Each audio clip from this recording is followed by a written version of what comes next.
मी बांद्याला उबाटाचा प्रवेश घेत होतो आणि मी तिकडे वाचलं की लाखे वस्तीतला प्रवेश, शिंदेला धक्का, अमुक अमुक विशाल परबानी अमुक केलं तमुक केलं. मला माझं भाषण चालू होतं आणि मी बातमी वाचली. मी बांद्यापर्यंत इकडे येईपर्यंत अर्धा पाऊण तास मला हळूहळू येत होतो, अर्धा पाऊण तास लागला.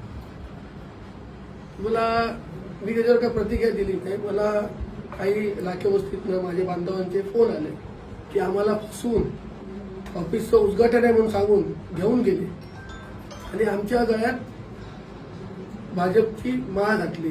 हे आम्हाला मान्य नाही आहे. आम्ही भीतीपोटी घाबरून तिथं काय बोलू शकलो नाही, कारण दहशत माजवणं हा त्यांचा धंदा आहे.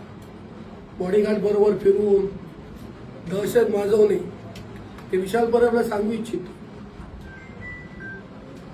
की तुझ्या तू अवकातीत राहा, अवकात विसरून चालू नको. तुझी अवकात मला माहिती आहे काय ती.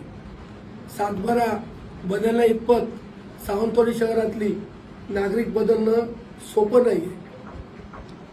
तुझी लायकी तुला मी 1 तासात दाखवते.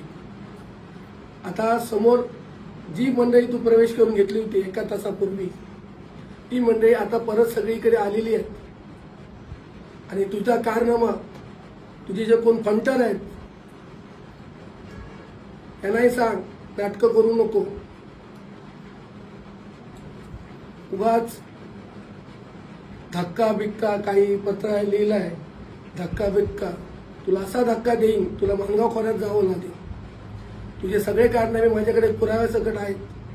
की कुठेतरी मैत्री होती म्हणून मी गप्प राहिलो आणि बाहेरची माणसं आहेत की माणगाव खोऱ्यातली वाडीत येऊन ढवळाढवळ करतात. सावंतवाडी नागरिकांनी सुद्धा सावध